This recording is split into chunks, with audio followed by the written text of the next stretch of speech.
All right, so get ready because today we are diving deep into one of the most infamous unsolved mysteries, I think, in American history. Oh, yeah. The Zodiac Killer. And, you sent over a fascinating collection of YouTube videos, documentaries, analyses, even like a TikToker's hot take. Oh, wow. Clearly, this case still has a grip on people, so I'm really excited to jump in. Yeah, me too. It's a question that's fascinated people for decades. Will we ever definitively know who the Zodiac was? Right, and I mean, we're talking Northern California, late 1950s, early 1970s. Right. This string of murders that just terrorized the region, and even now, decades later, the case remains officially unsolved. And that's honestly, it's part of what makes it so fascinating, right? The unsolved mystery, the chilling ciphers, the taunting letters to the press. Oh, yeah. The Zodiac became a symbol of fear and also kind of strangely a cultural obsession. Oh, absolutely. Yeah. Okay, so let's start with what we know for sure. The confirmed murders, Okay. Lake Herman Road, December 1968, David Faraday and Betty Lou Jensen, teenagers, on a first date. Yeah, a seemingly very random attack that kind of set a chilling precedent for everything that came after. Right. I mean, think about it. They were just minutes away from Betty Lou's house when it happened. Wow. That really stood out to me in one of the documentaries. This detail really kind of underscores the challenge of this case. Like, was the Zodiac actively hunting victims, or was he just stumbling upon opportunities? And one source I watched mentioned a possible warning shot fired into the car before the murders. It's almost like he was toying with them. Oh, yeah, yeah. Adding to that whole psychological complexity, Right. it suggests a degree of control, maybe even a sadistic pleasure in instilling that fear. Right. Then we jump to July 1969, Blue Rock Springs Park, Darlene Ferrin and Michael Begaud. Okay. And this time, there's a major escalation. The killer calls the police himself to report the crime. Such a bold move, and it really highlights his need for recognition, like for notoriety. He doesn't just want to, kill. He wants to be acknowledged. Like he wants to be seen as the architect of this terror. And it's thanks to Michael Begaud's survival that we get our first, I guess, real description of the attacker. Stocky white male, maybe in his late 20s or early 30s with brown hair and a round face. Right. Crucial information at the time, especially because this is, before widespread DNA testing. Of course. So investigators really relied heavily on eyewitness accounts and physical descriptions. Right. But it also highlights the limitations of that kind of evidence. Oh, for sure. I mean, a description like that could fit countless individuals. Right, right. One detail that struck me was a theory suggesting Darlene Ferrin might have actually known her attacker. There was talk of a possible affair with a police officer. Does that hold any weight? It's one of many threads investigators pulled on. The Zodiac's phone call, he mentioned a 9mm Luger. Right. A detail that hadn't been released to the public. So that could suggest insider knowledge, but it also could be a deliberate red herring, like to misdirect the investigation. The Zodiac was such a master manipulator. Lake Berryessa, September 1969. Brian Hartnell and Cecily Shepard. Okay. Another attack on a couple, this time with a chilling new element. Yeah. The Zodiac is wearing a hooded costume with his symbol emblazoned on the chest. Right. It's a big shift, not just in the brutality of the attack. I mean, this time it goes from shootings to a stabbing, but also in the theatricality. Yes. It's like he's not just a killer anymore. He's embracing this persona, becoming a symbol. Oh, absolutely. And the message he leaves on the car door? Oh my gosh, yes. The dates of the previous attacks? I know. Like, he's keeping score. It's crazy. Pure psychological warfare, not just on his victims, but on the public at large. Right, exactly. It's about power, control, and creating a climate of fear that extends so far beyond the actual crimes themselves. Then October 1969, San Francisco. Paul Stein, a cab driver, shot in the head. Yeah. Now, this is different. This is a more public, urban setting. It is, and it really is a demonstration of his adaptability Right. and his willingness to escalate. He's not confined to a specific victim profile or location, which honestly makes him even more unpredictable and terrifying. And he almost got caught this time. Police officers actually spoke to the Zodiac right after the shooting, but they had been given the wrong description. They were told to look for a black suspect. Right. It's a chilling example of how even the smallest miscommunication Yes. can have such devastating consequences in an investigation. Oh, absolutely. And tragically, the bloody fingerprint that was found in the cab, it was never matched to any suspect. Wow. Think about that. Even with physical evidence, the technology at the time often fell short. Okay, so we have these brutal murders, but what really sets the Zodiac apart is his communication. Right. The letters to the press, the ciphers. He wanted the world to know about his crimes. And he used those communications brilliantly. Yes, he did. Taunting the police, demanding attention, just keeping the public in a constant state of anxiety. The ciphers themselves are so fascinating. He primarily used homophonic substitution, replacing letters with symbols, but with a twist. Yeah. Sometimes multiple symbols for the same letter. Oh, yeah. It stumped even seasoned code breakers. Yeah, it speaks to a level of intelligence and planning, but also to this, like, desire to be seen as clever, Right. like as outsmarting everyone. You know, Yeah. he wasn't just a brutal killer. He Yeah. wanted to be recognized as this cutting mastermind. And when Donald and Betty Harden finally cracked that first cipher, what did we find? Boasting about the murders, claiming to be collecting slaves for the afterlife. It's a glimpse into like a deeply disturbed mind. Right. And that complexity is key to understanding this case. We see moments of seeming brilliance coupled with this crude, almost childish desire for attention. Yeah. It's not just about the killings, it's about the power that he derives from the fear and fascination that he creates. And those phone calls. Oh, yeah. Yeah.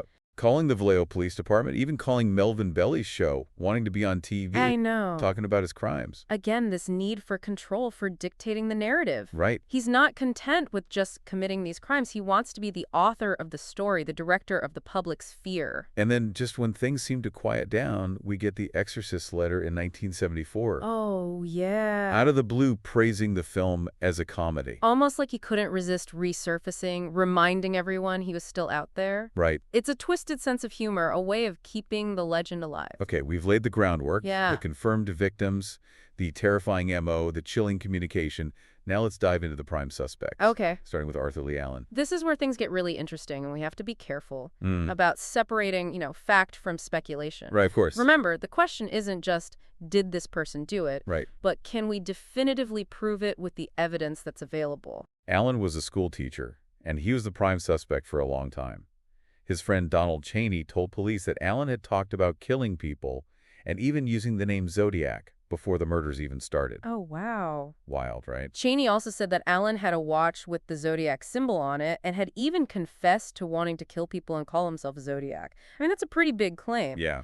But the question is, how reliable is that witness testimony? And it's not just Cheney's word. Okay. Allen wore size 10, 12 wing walker boots. Same type and size as footprints at Lake Berryessa. Oh, wow. Police found bomb-making materials and a bloody knife in his trailer. Sounds pretty damning. It does, but Yeah. here's where, the investigative challenges of the time come in. Yeah. Despite this circumstantial evidence, the physical evidence didn't add up. Fingerprints and handwriting didn't match the Zodiac's, and later DNA tests actually excluded him. So what does that tell us? Was Allen just a, creepy guy with a Zodiac fascination, or did he manage to cover his tracks incredibly well? It's a question that has fueled debate for years, Yeah. And it really highlights those limitations of circumstantial evidence. Just because someone fits a profile or owns certain items Right. doesn't automatically make them guilty. All right, let's move on to Gary Francis Post. Okay. This theory's relatively new, right? Yeah, it's been put forward by the Case Breakers, Okay. a group of former law enforcement investigators. Got it. And they claim to have, forensic evidence linking Post to the murders. They point to photos from Post's darkroom, claiming scars on his forehead match witness descriptions of the Zodiac. They found a bloody military knife buried in his old cabin, which they believe could be the murder weapon. Right. But here's the thing, though. While all of that is very intriguing, it needs further scrutiny. Of course. What specific techniques did they use to analyze those photos? Right. To compare them to witness statements? What tests were done on the knife to link it definitively to the Zodiac crimes? And they also claim to have deciphered a coded message pointing to Post's name. Right, which raises an important point about ciphers. Yeah. There's often a lot of room for subjective interpretation. Right. Different methods can yield different results. Yeah. So until law enforcement agencies actually confirm the Case Breakers' findings, we have to approach them with healthy skepticism. So are we seeing confirmation bias at play here? The case breakers might be so convinced of their theory that they're interpreting the evidence to fit their narrative. It's possible. I mean, it happens in so many investigations. We all have this natural tendency to look for patterns and connections that support our preconceived notions. Okay, let's move on to our third prime suspect, Lawrence Kay. Okay. He's where the infamous "My name is" cipher comes into play, and things get particularly intriguing. So this cipher, when deciphered using a specific method, seemingly reveals the name Cain. And there are 3 8s circled. Right. 3 times 8 is 24, Uh-huh. and Kay was born in 1924. Coincidence. Perhaps. But let's not jump to conclusions based on numerology alone. Yeah. What's compelling about Kay is the convergence of several details. Okay, yeah. Darlene Ferrin's sister claimed Kay was the man who followed and harassed Darlene before her murder. Right. And Officer Don Folk, who saw the Zodiac after the Paul Stein murder, said Kay's photo was the closest match he had seen. And Kay also lived near where Paul Stein is believed to have picked up his killer. Wow. And in 1970, Kay moved to South Lake Tahoe. Okay. The same year, Donna Lass, a possible Zodiac victim, disappeared from there. Hold on, Donna Lass. Wasn't she a nurse who vanished without a trace? Exactly. She worked at the Sahara Tahoe Hotel and Casino, and guess what? What? Kay worked there, too. Oh my gosh. Now, while there's no direct evidence linking him to Lass's disappearance, the coincidence is certainly unsettling. Okay, I have to admit, Kay's climbing the suspect ladder for me. Yeah. But what about the physical evidence? That's the catch. Just like with Allen, Kay's DNA and fingerprints were never matched to any of the Zodiac crime scenes. And his handwriting, while similar in some respects, wasn't a definitive match either. So again, we have a suspect with compelling circumstantial evidence, but no concrete proof to seal the deal. Right.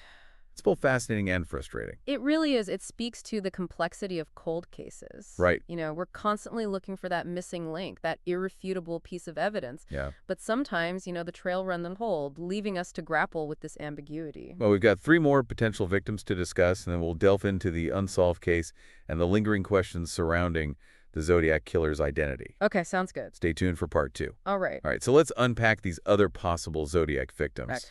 Because things get even murkier when we start expanding the timeline, right? They do, yeah. It begs the question, did the Zodiac's reign of terror start even earlier than we thought? Right. You know, let's start with Cherry Jo Bates, a young woman stabbed to death in Riverside, California in 1966.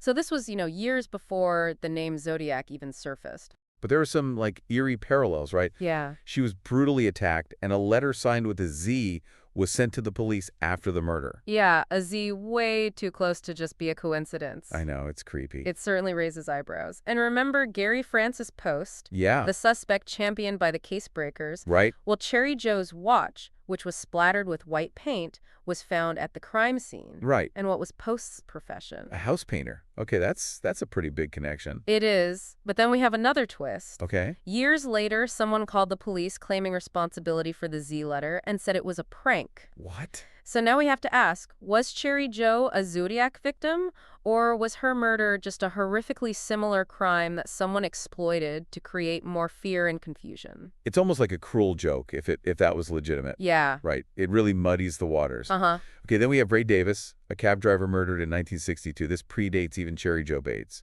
Are we, like, suggesting that the Zodiac might have been active for over a decade? That's the million-dollar question, right? Right. The Davis murder, it shares some really striking similarities with the Paul Stein case. Right. Both cab drivers, both shot in their vehicles, and letters claiming responsibility were sent afterwards. Yeah. I remember one video I was watching was, like, comparing the letters side by side. Oh, and yeah. pointing out the similarities in, like, the language and the tone. Both boastful, taunting, like, relishing in the attention. Yeah. It's true. Very particular style. It is. However, there's no concrete evidence directly linking the Davis murder to the Zodiac. No ciphers, no Zodiac symbol. Right. So was this a copycat crime, a precursor to the Zodiac's, you know, later spree, or an unrelated murder that simply fueled his own, you know, twisted fantasies? It's hard to say. Yeah. This is where it gets really challenging. We're trying to piece together a puzzle with, like, missing pieces. Right. Potentially from different puzzles altogether. Okay, lastly, we have Kathleen Johns, a pregnant woman driving with her baby in 1970. Okay. A man approaches her claiming her tire is loose. Oh, gosh, a classic ruse, you know, preying on vulnerability and trust. Right. And guess what? He had loosened the lug nuts on her car, Oh. causing the tire to fall off after she drove away. What? He then reappears, offering her a ride, Oh, no. and then drives her around for hours, threatening her and her baby. That is so scary. I know. She only managed to escape by jumping out of the car while it was stopped. Gosh, what a terrifying ordeal. Right, and it's another example of the Zodiac's willingness to deviate from his, like, established pattern. Right. You know, remember, his confirmed victims were couples. Right. But here he targets a lone woman, demonstrating, like, a chilling adaptability. And she later identified the man from a police sketch of the Zodiac. Right. So do we, like, consider Kathleen a confirmed Zodiac victim or like an attempted victim? It's difficult to say with certainty. What's clear is that this incident aligns with the Zodiac's MO, targeting vulnerability, using deception, and just, instilling terror. However, without more concrete evidence linking this incident definitively to the Zodiac, it remains in that gray area of possible rather than confirmed. Right. Yeah. All right, so we've explored the confirmed murders, the mysterious ciphers, the suspects, and now these potential victims. It's a lot to process. I know, it really So is. what does it all mean? Will we ever truly know who the Zodiac Killer was?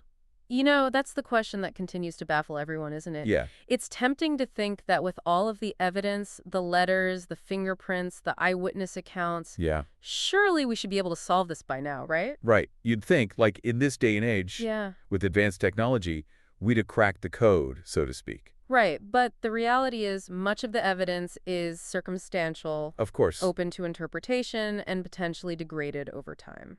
DNA testing has ruled out some suspects, but it hasn't yet yielded a definitive match. It feels like we're like chasing ghosts, Yeah, always one step behind. it is. That's the nature of cold cases. But remember the Golden State Killer case? Oh, yeah. That remained unsolved for years Right. until advancements in DNA technology finally led to an arrest. Yeah. So while it can feel like a hopeless endeavor, Yeah. breakthroughs do happen. Okay, so there's still hope. Yeah. Like new technology might be the key to finally unmasking the Zodiac. There's always hope. Okay. As technology evolves, new forensic techniques could be applied to the Zodiac evidence, Right. potentially revealing new leads, but for now, the case remains open. Right. A chilling reminder that some mysteries may never be fully solved. It's a sobering thought. The Zodiac Killer has become this symbol of enduring mystery, Right. a puzzle that continues to challenge our understanding of, like, criminal behavior and the limits of our investigative abilities. But it's also a testament to the resilience of the human spirit, too. Yeah, I agree. Despite the fear and uncertainty that he caused, people continue to search for answers, Right. determined to bring some sense of closure to this haunting case. Before we wrap up this part, Okay? let's touch on the prime suspect again. Arthur Leigh Allen, Gary Francis Post, Lawrence Kay. Is there one who stands out to you as the most likely candidate? It's truly a tough call. Right. Each suspect has these, compelling arguments for and against them. Arthur Leigh Allen had a lot of circumstantial evidence. Right. But the physical evidence didn't match up. Right. Gary Francis Post has the case breakers pushing hard. Right. But law enforcement hasn't officially confirmed their theory. Right. And then there's Lawrence Kay, Yeah. the wild card with My Name is Cipher, and those intriguing connections to Darlene Ferrin and Donna Lass. Right. But again, we're missing that concrete physical evidence to seal the deal. It's almost like the Zodiac wanted to keep us guessing, Right. to ensure his legend would live on long after his crimes. Yeah. Or perhaps the answer is hidden in plain sight, just waiting for someone to connect the dots in a way that's never been done before. That's kind of the allure of cold cases, isn't it? It is. That possibility that any one of us, even as, amateur detectives, Yeah. could uncover that crucial detail that cracks the case wide open. It's what keeps the interest alive. It keeps people researching, theorizing, searching for answers. Absolutely. It's really a testament to the enduring power of mystery Yeah. and the human desire to make sense of the seemingly senseless. Well, we've explored the complexities of the case, the victims, the suspects, and the enduring mystery that surrounds the Zodiac Killer. Yeah. But there's one more crucial element to discuss. What happened next? Did the Zodiac simply vanish? Or are there other theories about his fate? Right. Stay tuned for part 3 as we delve into the unsolved case and explore some of the most intriguing possibilities. Okay, so we've spent the last couple parts really getting into the Zodiac Killer case. We've talked about the murders, the suspects, even these other potential victims, and of course those chilling communications. Yeah. But, one question I keep coming back to is, what happened to the Zodiac? Right. Did he just disappear? Right, It's the question that fuels so many theories after that exorcist letter in 74. right. His communications, they just ceased. He seemingly vanished, leaving everyone kind of in this unsettling silence. So what are some of the leading theories then about why the Zodiac's reign of terror just ended so abruptly? Well, one theory is that maybe he was caught for another crime Oh, okay. and imprisoned under a different name. It's possible he continued his criminal activities, but, without that Zodiac persona, those crimes wouldn't be linked back. I mean, that's a chilling thought, right? Like he could have been right under our noses this whole time. Right. Exactly. Another possibility is that he died, Okay. maybe from natural causes, an accident, even suicide. Yeah, I mean, without a body or a confirmed identity, it's really hard to rule out anything. that's true. I remember one video I was watching proposed this idea that maybe the Zodiac got, like, disillusioned Hmm. with the lack of attention he was receiving. Oh, You know, interesting. he craved the media coverage. And after a while, it seemed like, the public's interest kind of waned. The police task force was disbanded. The Yeah. media was moving on to other stories. Right. It's an interesting theory, and it does kind of speak to the Zodiac's narcissistic personality, right? Yeah. Like, if he wasn't the center of attention anymore, maybe he just lost interest in the game he was playing. Yeah. I mean, it's disturbing to think that a killer's ego Right. might have been a factor in his decision to stop. But given his personality, it's not totally implausible, No, it's not. right? Another theory that I always found super intriguing is that the Zodiac might have been a hired killer Okay, wait, what? rather than a lone wolf. Like a hitman? Yeah. Okay, now we're getting into conspiracy theory territory. Right. But, okay, walk me through this. What evidence supports this idea? Well, consider the Zodiac's MO. Okay? He was very meticulous, planned his attacks carefully, skilled with weapons. Right. And he seemed to disappear without a trace. Yeah. These are all hallmarks of a professional. So you're saying the ciphers, the letters to the press, like all of that was misdirection It could have been. to make him seem like a deranged lone wolf rather than a calculated, cold-blooded assassin. Exactly. It's possible. And if he was a professional, it would explain why he was never caught, Right. right? I mean, he would have had the training and resources to cover his tracks really effectively. But then who would have hired him? And why? Those are some pretty big questions. Right. And that's where the speculation really runs wild. Yeah. Some have pointed to organized crime, suggesting that maybe the Zodiac was carrying out hits for the mob. Others have theorized about political motives, like maybe silencing individuals who posed a threat to powerful figures. I've even seen videos exploring theories about disgruntled government agents using the Zodiac as a cover for their own clandestine operations. Right. It's- I mean, It can get pretty wild out there. it can, but I think it's important to remember that in the absence of definitive answers, Yeah, we're left with this realm of possibilities, right? right. It's a case that invites speculation and encourages us to really think critically about the evidence and the motivations involved. Yeah. I mean, this deep dive has definitely left me with more questions than answers. I know. It feels like we've peeled back layers of this mystery, only to find more layers beneath. That's the enduring legacy of the Zodiac Killer. Right. He's become more than just a criminal case, right? He's like a cultural symbol. Yeah. Like a representation of the unknown, Mm. of the darkness that can lurk beneath the surface of everyday life. And even despite all of the advances in forensic science and technology, the mystery endures. Yeah. It's a reminder that even in our modern world, some secrets remain stubbornly hidden.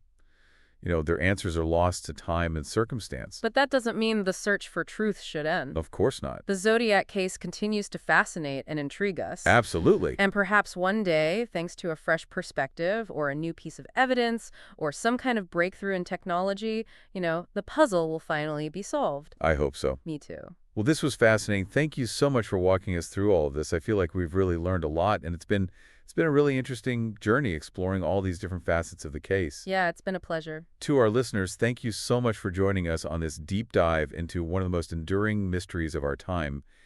And even though we may never know for sure who the Zodiac was or why he did what he did, Yeah, the pursuit of answers, that quest to make sense of the senseless, right. will undoubtedly continue to captivate, generations to come. It will. It's a case that sticks with you. Absolutely. Thanks again for joining us. Yeah, thanks for having me.